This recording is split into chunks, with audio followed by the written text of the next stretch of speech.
Welcome once again, dear learners. In this video, we are going to discuss the second part of this elementary quantum mechanics.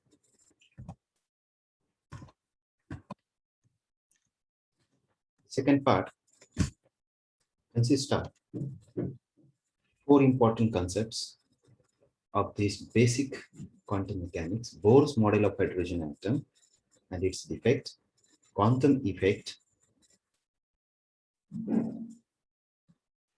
de Broglie's hypothesis, and Heisenberg uncertainty principle.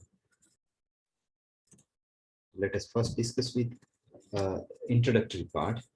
In the late 19th century, scientist Isaac Newton discovered the branch classical mechanics, that is the science of motion of large object by macroscopic object.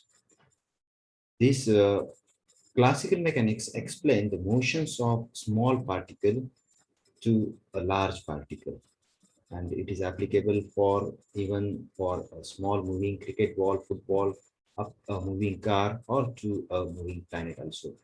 However, at the end of 19th century, the classical mechanics was unable to correctly describe the behavior of microscopic or particles such as subatomic particles such as electrons, protons, neutrons, etc. Now, to study the motions of microscopic objects, there is a necessity of discovery of a new branch, and it is fulfilled by quantum mechanics. So, undoubtedly, quantum mechanics come as a largest discovery of 20th century. The term quantum mechanics consists of two parts, quantum and mechanics. We know that mechanics is a science of motion of an object, and quantum is a Latin word that is meaning by amount. Quantum mechanics replace classical mechanics at the atomic or subatomic level. That means it is useful to explain the motions of small objects. So the quantum mechanics is a theoretical science of microscopic motion. This slide represents the differences between classical mechanics and quantum mechanics. Classical mechanics deals with the motion of macroscopic particle, while the quantum mechanics deals with the motion of microscopic particle or small particle. Classical mechanics is based on Newton's law of motion, while quantum mechanics is based on or it consider Heisenberg uncertainty principle and de Broglie's concept of wave particle nature while explaining various phenomena. Classical mechanics is based on Maxwell's electromagnetic theory, and according to this theory, any amount of energy may be emitted or absorbed continuously. While quantum mechanics is based on Planck's quantum theory, according to which only discrete value of energy are emitted or absorbed. According to the classical mechanics, the state of the system is defined by specifying all the forces acting on the particle as well as their position and velocities. While in quantum mechanics, it gives probabilities of finding the particle at various locations in the sphere. Now, quantum effect. This is one of the important experiment in this quantum mechanics. In 1923, quantum investigated the scattering of X-rays by the crystal and found that the wavelength of scattered radiation is greater than the wavelength of incident radiations. The observed change in the wavelength of the scattered radiation is found to be independent of wavelength of incident radiations. So when a crystal is exposed to X-ray radiations, then it scatters the radiation, X-ray radiations that is falling on it. And it is observed that the wavelength of scattered radiation is greater than the wavelength of incident radiation.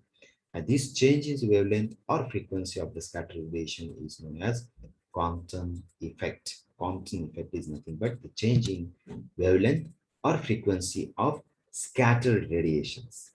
When an incident photon strikes an electron at rest, there will be an inelastic collision between the photon and electron of the scatter. The photon will transfer kinetic energy and momentum to the electron, and therefore the scattered photon will have lower energy than the incident photon. The photon from the X-ray transfer its kinetic energy and momentum to the electron, and therefore scattered photon will have lower energy compared to incident photon. During this transfer, there is some loss because it is an inelastic collision. In inelastic collision, there is some loss of energy. So the energy of scattered radiation is less, and therefore wavelength is more, because energy and wavelength, they are inversely related to each other. So it is very well explained with the help of this diagram. See here, these are the incident photon shown by this wave, and this is electron at the rest present in that particular crystal. So when X-rays with wavelength lambda I, that is the wavelength of incident radiation, exposed to the electron, then it produces some scattered photon as well as recoil electron.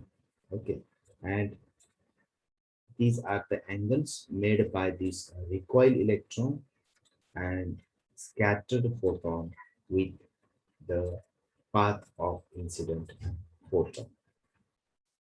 Now the difference in the wavelength, that is the wavelength of scattered photon and the wavelength of incident photon, lambda f minus lambda I is equal to delta lambda, that is equal to h upon m0 c into 1 minus cos of theta. Let a photon of energy h mu collides with the electron of rest mass m, then after collision the scattered photon will have energy h mu. Let theta and phi be the angle of scattered photon and the scattered electron, that is recoil electron respectively, as shown in the diagram, with the direction of incident photon.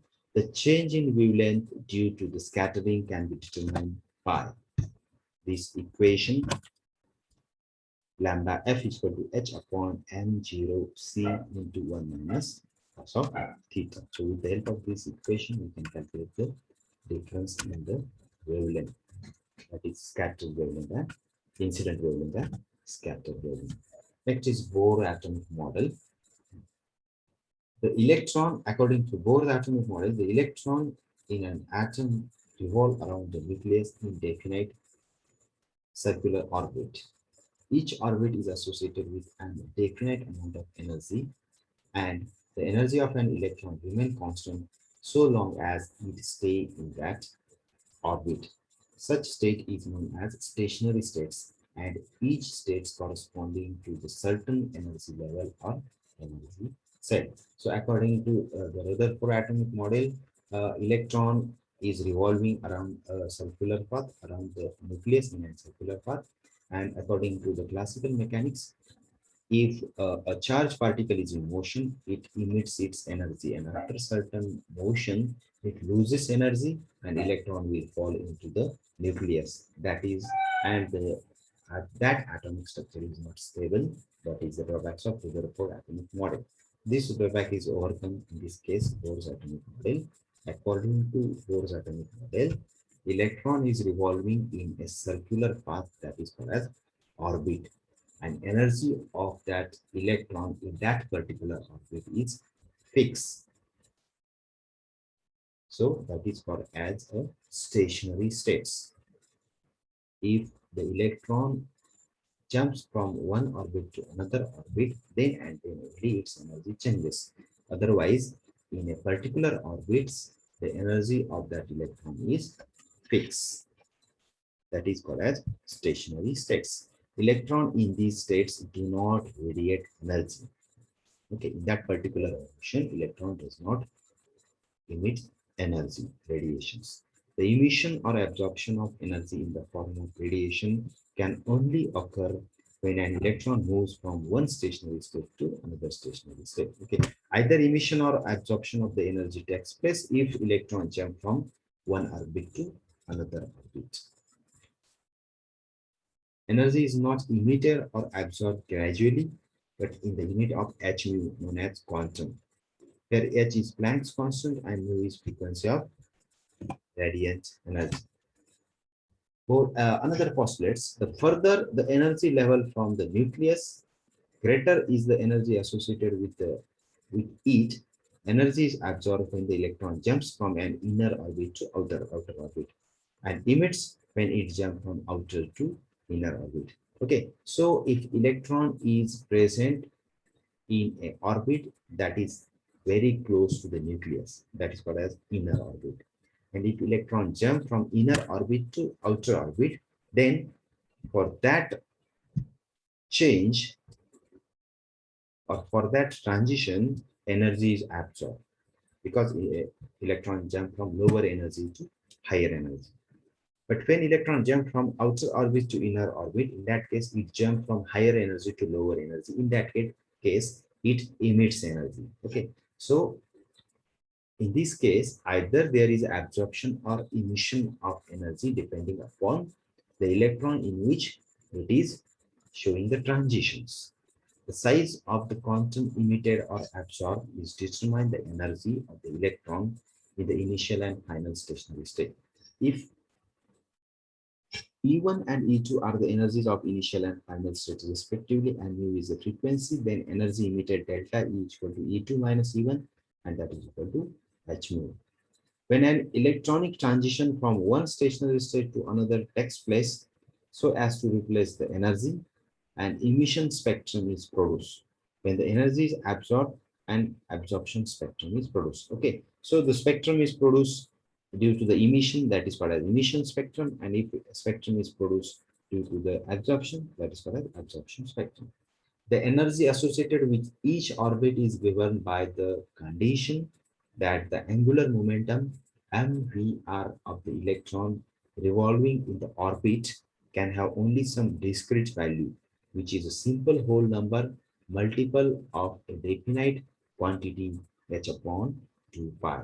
Therefore, mvr is equal to nh upon 2 pi. The angular momentum is integer multiple of h upon 2 pi, where n is an integer whose value is 1, 2, 3, 4, etc. These are the postulates of Bohr's atomic model. Now, there are some limitations also.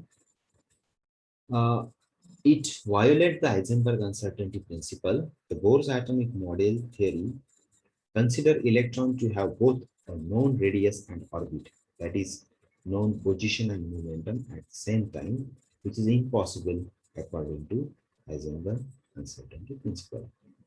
So, according to Heisenberg uncertainty principle, it is impossible to determine momentum and position of a moving object simultaneously. That is not considered by Bohr's atomic model. Bohr's atomic model's theory made correct prediction for small size atom like hydrogen, but poor spectral predictions are obtained when large atoms are considered. So it is applicable for only hydrogen or hydrogen-like atoms. It fails to explain the Zeeman effect when the spectral line is split into several components in the presence of magnetic field. It helps to explain the Stark's effect when the spectral lines get split into the fine line in presence of electric field. Okay, so the spectrum obtained from these atoms consists of two effects, Stark's effect and Zeeman effect. So Zeeman effect is observed in magnetic field, while star effect observed in case of electric field when electric field is applied. So these effects are not explained with the help of Bohr's atomic model. So these are the limitations. Next concept is Heisenberg uncertainty principle.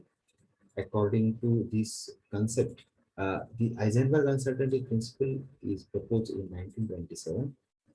And according to this principle, it is a direct consequence of wave particle duality of matter as well as radiation leads to Heisenberg uncertainty principle. This principle states that it is not possible to determine accurate both the position and momentum of a small moving particle simultaneously.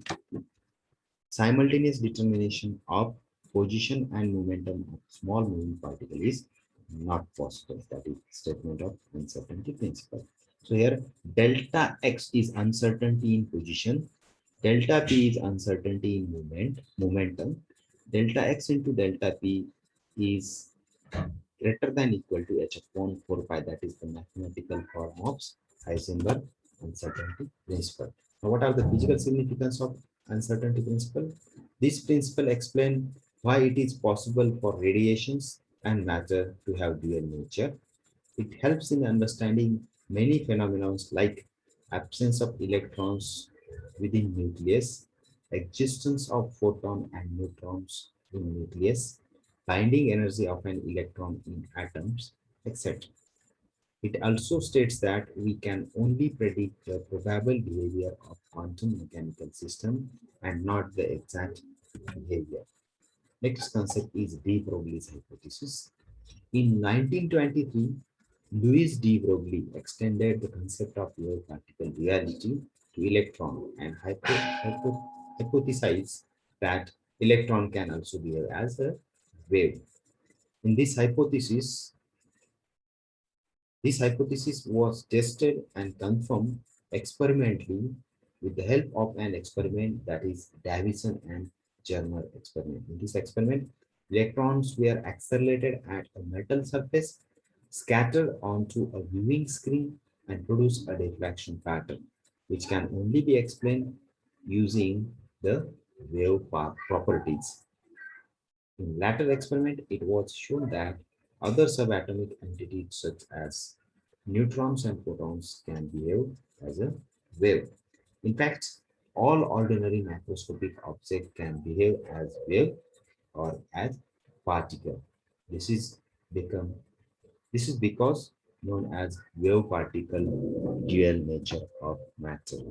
Now, the mathematical form of this de Broglie's hypothesis is it used to equation E equal to mc square, that is Einstein equations, and E equal to hv, that is Planck's equation. Both equations used for the calculations of energy of electromagnetic radiations. Therefore, we can compare these two equations. Mc square is equal to h mu. Since mu is equal to c upon lambda, by putting the value of lambda in equation 3, we get mc square is equal to hc upon lambda. So C get cancelled.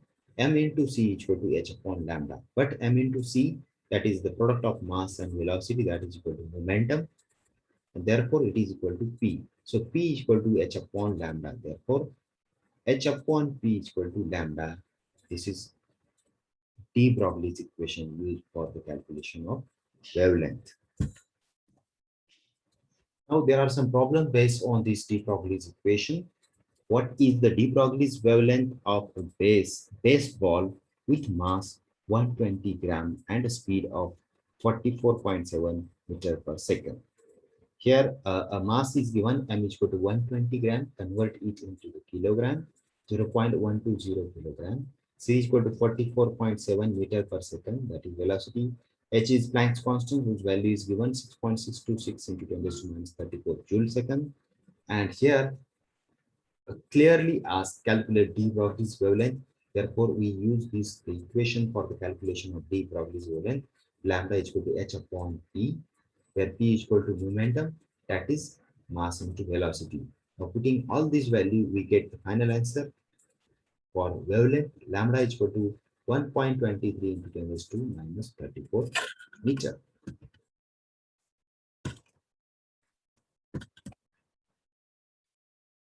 Similar type of problem is there. A moving electron has 4.55 into 10 to the minus 25 joules of kinetic energy. Calculate the wavelength. Mass of electron is given, h is also given. So for solution, first write down the given terms. Mass of electron in kilogram, Planck's constant in joule second, kinetic energy is given, that is 1/2 mv square. And from this kinetic energy, we can calculate velocity. Okay, so right, kinetic energy is equal to 1/2 mass into velocity square. So velocity square is equal to 2 into 4.55 into 10 raised to minus 25 divided by 9.1 into 10 raised to minus 31. That is equal to 10 raised to 6. That is equal to V. Therefore, V is equal to 10 raised to 3 meter per second. Now, according to de Broglie's equation, lambda is equal to h upon p. Now, we have the value of all these h upon p. By putting this value, we get final answer, that is 7.25 into 10 to minus 7 meter. By putting in this equation lambda h upon m into v, we get final answer 7.25 into 10 to minus 7 meter. This is the a wavelength of a moving electron. Okay. So this is all about de Broglie's concept and problem based on that. Thank you.